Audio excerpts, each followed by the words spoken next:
इसी फैट से मेरा एक सवाल ये है कि हम जब भी अपना वज़न नापते हैं तो ये जांचने का जो तरीका है, हम क्या करते हैं कि एक वेट मशीन है, उस पे खड़े हो जाते हैं और जितने किलो उसमें दिखा रहा है हम उसको अपना वेट मान लेते हैं और उससे हम जज करते हैं कि हम हेल्दी हैं या नहीं। अगर वो ज़्यादा है तो हम सोचते हैं हम अनहेल्दी हैं और अगर कम है तो सोचते हैं कि हम हेल्दी हैं, ठीक है। पर अभी मुझे ये पता चला है कि ये तरीका ही गलत है, क्योंकि बीएमआई बताता है कि आपके शरीर के अंदर एग्जैक्टली फैट कितना है, मसल्स कितना है। तो ऐसा वाकई है? नहीं, बीएमआई तो सिर्फ आपको हाइट और वेट ही बताएगा, उससे नहीं पता लगेगा आपको। अच्छा। बीएमआई से बिल्कुल नहीं पता लगेगा। मैं जब आपके स्टूडियो में अंदर आया तो मैंने वहाँ देखी कुछ फोटोग्राफ नहीं, कुछ वो मूर्तियाँ बनी हुई थी 7-8 लोगों की, सबका पेट ऐसा था, चेहरा ऐसा था। वो काम करते रहते वो होंगे ना नहीं बैठे नहीं, बैठे। वो आदमी नहीं थे, वो तो मूर्तियाँ थी। मुझे पता है। तो मुझे लगा कि साहब ये कौन है। बोले ऐसे नहीं होना चाहिए। कैसे होना चाहिए वो नहीं है वहाँ पे। तो आपने जो पूछा ना कि कैसा होना चाहिए, कितना वेट है, वैसी फोटो जब लग जाएंगी इंडिया टुडे में तो बहुत अच्छा हो जाएगा। जैसे मैंने देखा कोई वेइंग स्केल ही नहीं है आपकी एंट्री पे। अरे भाई, एक वेइंग स्केल लगा दे, 2-3 हज़ार रुपए में आता है, तो लोग एंटर करें, अपना हाथ दिखा रहे हैं जब अंदर आने के लिए, मशीन पे ही खड़े हो जाए। हालांकि कई लोगों को पसंद नहीं आएगा, बट दुनिया बदल जाएगी। अब रहा सवाल कि मेरे शरीर में फैट कितनी है।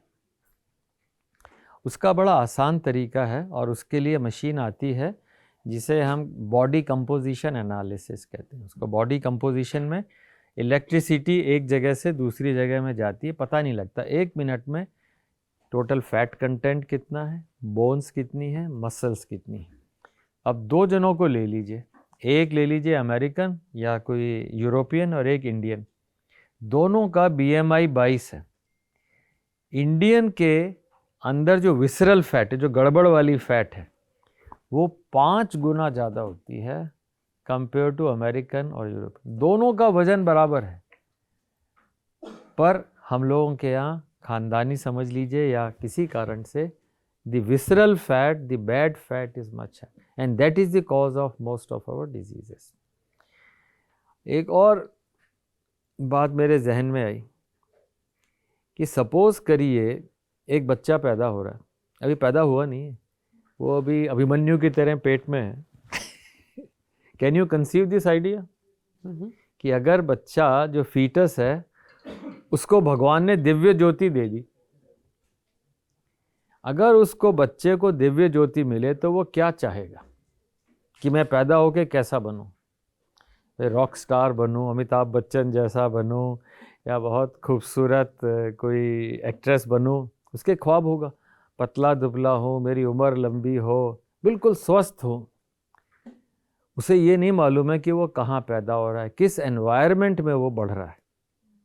उस फीटस को तो नहीं मालूम, उसे दिव्य ज्योति नहीं, उसे ये नहीं मालूम कि मेरी माँ को क्या क्या प्रॉब्लम है, उसे ये नहीं मालूम कि मेरे फादर को क्या क्या प्रॉब्लम है। जब बच्चा पैदा हो गया कुछ नहीं कर सकते, you can't choose your mother. तो जो आपने सवाल पूछा कि बॉडी मास इंडेक्स कैसा होना चाहिए, ये पैदा होने के टाइम से शुरुआत होनी चाहिए। पहली बात, अगर मदर को प्रेगनेंसी में डायबिटीज़ होने लग गई या बच्चा पैदा हुआ उस समय अगर उसको आपने एक्स्ट्रा शुगर दे दी तो गड़बड़ होगी। So our whole journey starts when the child is born, and this is what it is in one of the stories in the book. वो लड़की जाती है डॉक्टर के पास, कहती है I want to have a second child.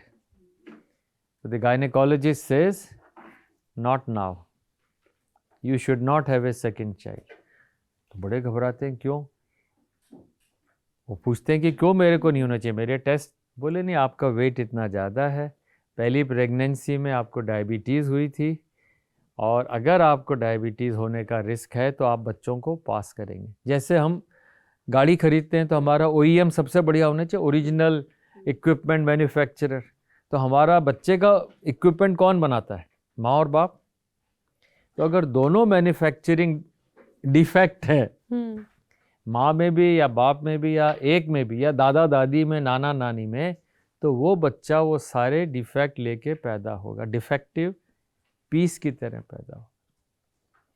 तो दी child will now, without his knowledge, any mistake will suffer for his life. So it is the duty of the parents to see that a child like this is not born till the time they are healthy.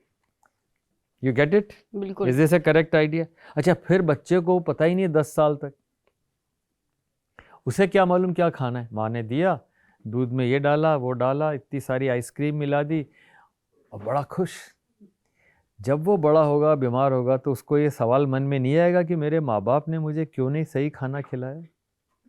अगर वो खिलाते तो मुझे 20 साल में blood pressure नहीं होता।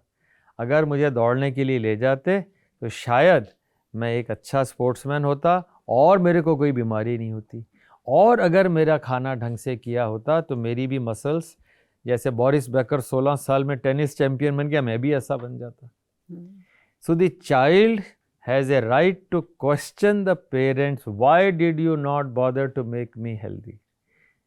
He has a right, isn't it? And the parents have no right to produce an unhealthy child. If you are not healthy, stop production line. तो बहुत जिम्मेदारी है हर इंसान पर, हर सिर्फ इंसान, अपनी सेहत की नहीं, अपने आने वाले बिल्कुल उन लोगों की है। तो इसलिए बहुत बहुत इसमें अहम है। अगर आप ये सारे सवाल, अगर ये सारी बातें करें तो नेक्स्ट जनरेशन से स्टार्ट बिकमिंग हेल्दी।